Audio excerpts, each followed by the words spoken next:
हम इस वीडियो के माध्यम से घनानंद के सवैया की व्याख्या को समझने का प्रयास करेंगे। हमने अपने पिछले वीडियो में कुछ व्याख्याएं देखी हैं। यहाँ पर हम उन पद्य की व्याख्या को समझने का प्रयास करेंगे जिसमें उन्होंने बहुत सुंदर तरीके से संयोग और वियोग दोनों पक्षों का एक साथ वर्णन किया है। बहुत कम शब्दों के माध्यम से बहुत सुंदरता से उन्होंने संयोग और वियोग कालीन स्थिति को एक साथ जितनी अच्छी तरह से रखा है वह उनकी काव्य कुशलता की वानगी प्रस्तुत करती है। हम उनका पद देखते हैं। तब तो छवि पीवत जीवत है, अब सोचन लोचन जात जरे, हित पोष के तोष सुप्राण पले, बिल लात महादुख दोष भरे, घन आनन मीत सुजान बिना, सब ही सुख साज समाज टरे, तब हार पहाड़ से लागत है, अब आनी के बीच पहाड़ परे। कैसी देखिए उन्होंने किस तरह से वर्णन किया है कि तब क्या स्थिति थी और आज क्या स्थिति है। अपनी संयोग और वियोगकालीन स्थिति को अभिव्यक्ति देते हुए कवि का कथन है तब तो, अर्थात जब संयोग काल था, जब उनकी प्रिया उनके समीप विद्यमान थी, तब तो उस समय तो छवि पीवत जीवत है। वह कहते तब तो हम उसके छवि को, उसके सौंदर्य को, पीवत मतलब पान करते हुए उसके सौंदर्य का आनंद उठाते हुए जीवित रहते थे। परंतु अब कवि का कथन है, अब सोचत लोचन जात जरे, अब तो उस बारे में सोचने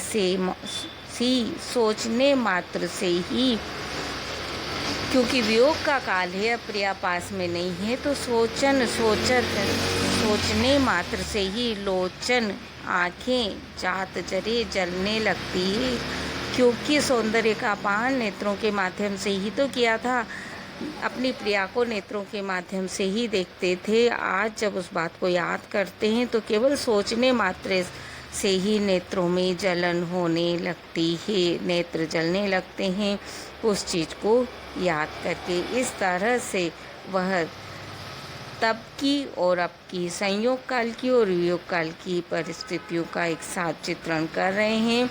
तब आँखों की क्या स्थिति थी, अब क्या स्थिति हो रही है। हित पोष के तोष सुप्राण पले, आगे कवि का कथन है, हित अर्थात प्रेम, पोष मतलब पोषण के, तोष मतलब संतोष से प्रेम प्राप्त हो रहा है। प्रेम एक तरफा नहीं है, प्रिया भी उतना ही प्रेम करती है उन्हें। इस संतोष से, इस प्रेम के पोषण से अभी तक तो, अर्थात उस समय जब प्रिया सामने थी, संयोग काल था, प्राण पले, प्राण उनके पल रहे थे, अर्थात उनका जीवन व्यतीत हो रहा था, बिल लात महादुख दोष भरे। परंतु अब कवि कह रहे हैं कि अब क्योंकि वियोग काल है तो ऐसी स्थिति में बिललात तड़फ रहे हैं, महादुख, महान दुख, बहुत दुख, अत्यधिक दुख के दोष से भरे हुए, अत्यधिक दुख रूपी दोष के कारण वही प्राण आज बिलबिला रहे हैं, तड़फ रहे हैं। घन आनंद मीत सुजान बिना, कवि कहते हैं, कवि घनानंद कवि कह रहे हैं, अश्लेष है घनानंद में कि घना आनंद देने वाले, अत्यधिक आनंद देने वाले मीत तथा मित्र सुजान बिना, सुजान के बिना सब ही सुख साज समाज टरे। आज मेरे पास उस समय जो सुख और साधन थे, वैभव था, वो सारे वैभव के साधन टल गए हैं, अर्थात मेरे लिए व्यर्थ हो गए हैं। अब मुझे उनके बिना कोई भी सुख अच्छा नहीं लगता है। तब हार पहाड़ से लागत है, वह कहते हैं कि मिलन काल के अंदर प्रिया ने जो हार अपने वक्ष स्थल पर पहन रखा था वही हमें पहाड़ के समान प्रतीत होता था।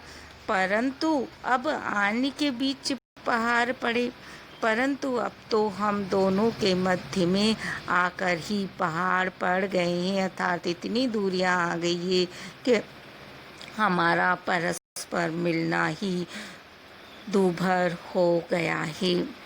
इस तरह कवि घनानंद ने अपने संयोग काल और वियोग काल की परिस्थितियों को एक छोटे से पद में बहुत सुंदर शब्दों के माध्यम से, सुंदर भावनाओं के माध्यम से ब्रज भाषा में अभिव्यक्ति देने का प्रयास किया है। इस तरह के पद जिसमें दो